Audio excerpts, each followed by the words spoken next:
Welcome to New York. It's been just over a year since I was last here, and probably about a year since I last shared a video in the Complete series. So, you know what, it's coming up 5 years since I started Total Life Complete and this creative journey I've been on. And I've felt the need to share something, and then it's really taken me a long time to work out what to say, and probably, frankly, to try and make that sound good. So I'm not going to try and do that. I'm just going to tell you 3 things, really just thinking about what motivates you. Thinking about not losing yourself, and then also the perennial battle against the ego. So what motivates you? This is a kind of a key question, and it's worth actually asking yourself and not just accepting the first answer that comes back. You know, I've written recently in the article, are you searching for something about these different layers of motivations we have in our lives? And of course, motivation determines where you're going to allocate your time, what you think is important, etc. There's things such as desire, you know, that burning fire to achieve something, which can obviously motivate you strongly, but also set fire to the rest of your life and leave that a burning, smouldering mess. There's motivations such as just really thinking about what's important in life and focusing on those, you know, a balanced life, you know, health, family, and such. There's a motivating force, you know, for me that I've really tried to explore about what do I really care about, and doing that.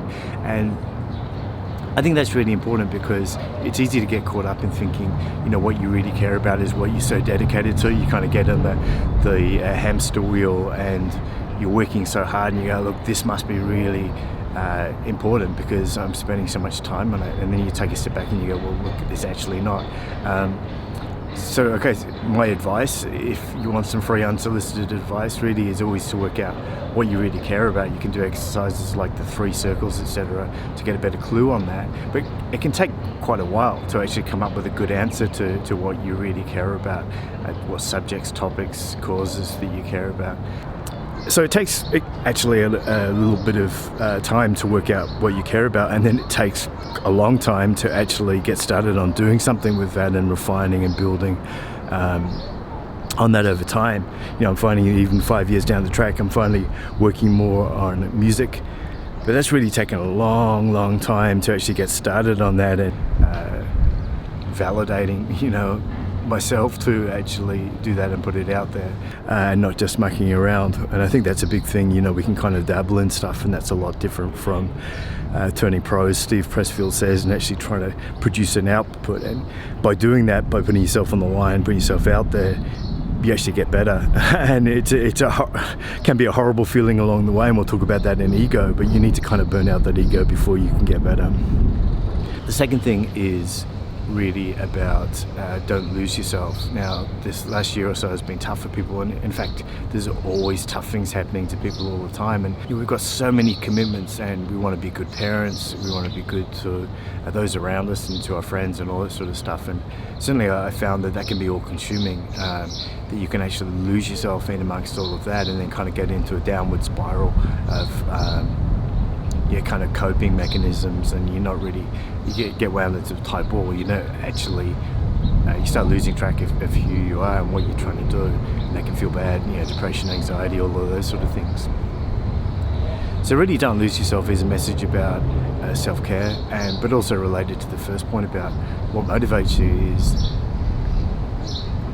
you know, find out what you like doing and then do that, and make sure you're doing it on a regular basis. And that's not selfish. It's like, in this concept of self-care, it's really looking after yourself so you can look after others too.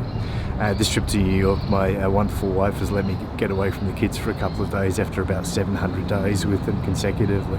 And the third one is really about escaping the ego. You know, this whole creative journey that I've been on in the last couple of years, that's kind of the most fundamental thing out of everything. It's how to get beyond just kind of this scared, fearful, you know, keeping up with the Joneses, what will others think about me, pride kind of thing, and actually get deep down into, you know, what you care about, as I've said, and who you are, and then to project that outwards again without vanity and other things. And that's actually really hard because a lot of our world is all about ego and how to be better or bigger or faster than others.